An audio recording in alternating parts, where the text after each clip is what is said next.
So today we're going to be going over what it takes to make dark and textured melodies inside of FL Studio. Hopefully by the end of this video, your melodies will go from sounding like this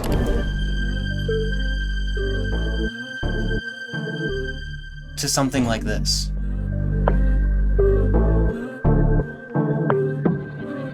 First up, the sound selection. Unfortunately, the best way to get these sounds is through hardware and analog synths, but that is not in the cards for many of us just due to how expensive that is to get into. So that leaves us with the next best option being VSTs. My two go-to options are Analog Labs 5, and for a free version, Analog Labs Play is very good as well. And then the one I used for this melody was Omnisphere. In Omnisphere, it's a little bit weird because the classic analog presets kind of sound like garbage, and you have to go one layer deeper into the sound source files to get some quality analog sounding sounds. It might not look like it, but inside of Omnisphere there are all of these classic synths that are in the sound source section. There's the Juno, the Jupiter, the Moog, the Prophet, and many more, and these are all just more raw and clean sounding sounds without a bunch of effects put on them. So how you get to those sound source files to find these nicer sounds is just by opening up Omnisphere, and then you'll have your default preset. Then you're going to want to go to Oscillator A and click over to the sample, and then click right here. Then you can go to analog tones, and as you can see here, we have the Moog, we have the Prophet,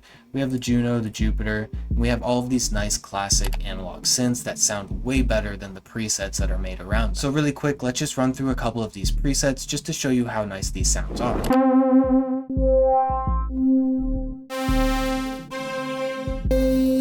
So like I mentioned, really the main reason to use these sound source files instead is just for a cleaner and unaffected sound. If you don't have access to these VSTs though, one-shots are your next best bet. There are a ton of free and paid kits that just have a bunch of analog samples in one-shot format. It's also important to remember that one-shots sometimes sound a little better than VSTs. The additional features that you can use within FL Sampler like slide notes, portamento, and delays combined with the one-shots sometimes outshine VSTs in some situations. Another thing with one-shots and sound selection in general is to not overlook something based on what it's labeled as. Sometimes that weird bass preset will make a way more interesting top line than a normal bell or a flute, something you would normally gravitate towards when you're making a top line. So it's always important to just keep an open mind when looking for presets, because you might skip over something that's labeled something completely different, but it'll still work for what you're going for. So for the bass of this melody, like I mentioned, I went into Omnisphere and grabbed a Prophet 5 sound source file, and here's what that ends up sounding like.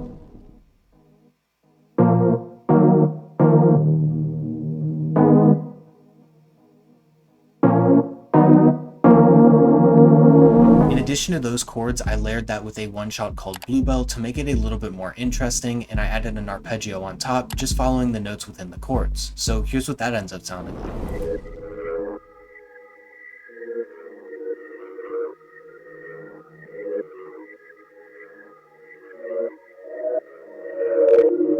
So after I had those synths figured out, I went ahead and moved over to the second most important thing when you're making these dark and textured melodies, the textures themselves along with the perc loops. Really when I'm searching for these sounds, I'm looking for filtered out and almost kind of wooden and watery sounds, if that makes sense. For whatever reason, that wooden and kind of low frequency percs work really well with these analog synths and create a super interesting bounce. So here's the perc loop that I came up with.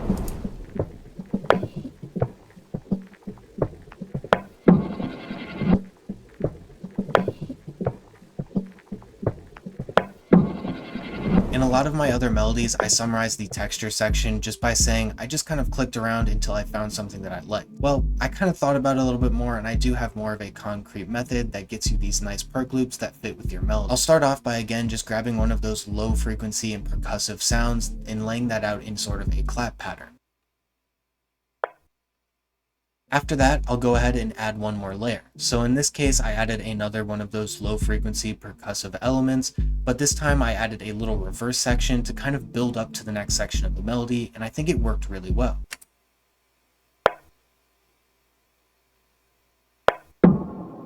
So after I have this basic perc loop, I kind of add things on top of it to accentuate the portions that I like. So in this melody, I really like the reverse section, and I thought it was a really good build-up. So I added a reverse noise texture on top of that just to kind of layer that further and make it more present in the melody.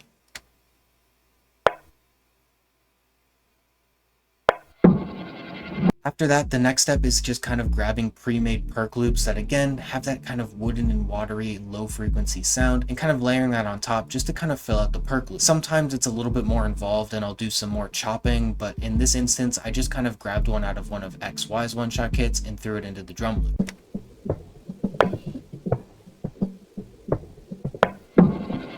Then finally for the perc loop, I added a vinyl texture with a lot of crackles in it. Again, this is one of those things where you kind of have to keep an open mind. Something as simple as recording my air conditioner back there or walking around and recording the birds will make an excellent noise and texture for your melody. It'll also add a nice personal touch, so it's important to keep an open mind again and not just look for something that is a vinyl texture or is something that came from a tape machine. Sometimes those more unique things will get you way more interesting melodies in the long run. So finally, the last thing I want to touch on in this video is my go-to effects to get this dark and textured sound. But before we do, let's go through all of the other top lines I added in this melody. The important thing to mention with all of these is I kept it simple. It's really important to let the effects do the work in these kind of melodies because we use a lot of granular effects and things that really mess up the sound and make it sound super complex.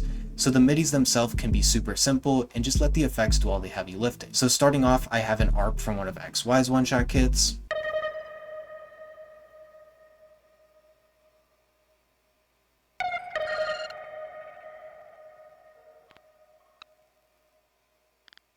Then a synth that I got from a one-shot kit I found on Reddit.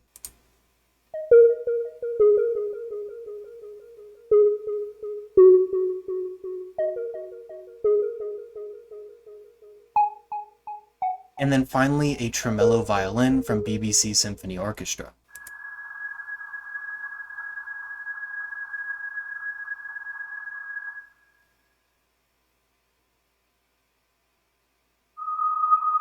So then moving on to the effects, let's go ahead and listen to this melody completely dry before the effects are put on it so we can see the before and after.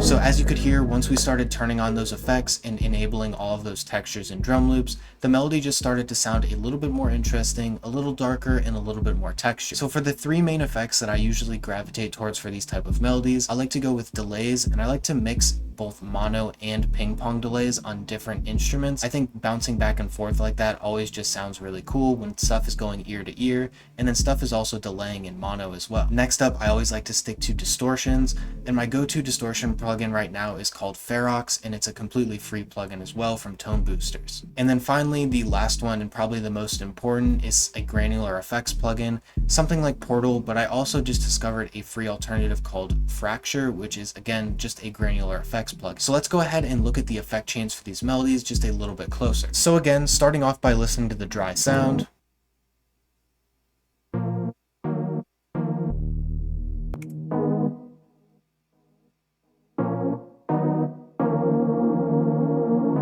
So for the effects on this, I started off with Fruity Reverb on the Small Room preset, then Fruity Delay 3 on the Mono preset with the mix turned down to 5%, then Fruity Chorus on the default preset with the mix turned down to 75%, then that perc plugin on the Oversampled Saturation preset, and then finally an EQ just to filter it out a bit. Then moving on to the Blues Bell, which is that secondary layer for the main sound. Here's what it sounds like dry.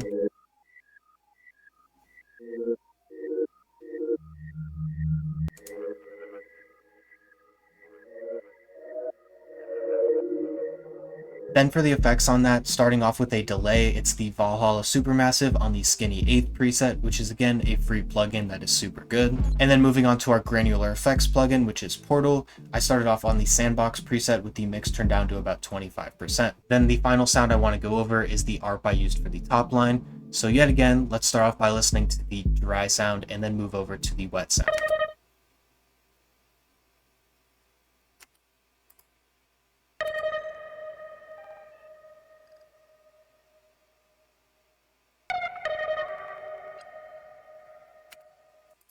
Starting off with the effects on that, I have Fruity Reverb 2 on the Cathedral preset. Then for the second effect is the Granular Effects plugin I was talking about called Fracture. And this is a great free alternative to Portal, and it's really good for also making like Botanica stuff, and it overall just gives a lot of interesting textures. Then finally, yet again, that Ferox plugin, and I believe it's on the Crunchy and Warm preset.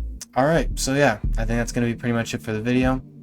Switch up the format a little bit, but like, I didn't think about it beforehand, I just kind of went for it, so I hope that this this video is like, you know, it makes sense, because I was just kind of, you know, going for it a little bit.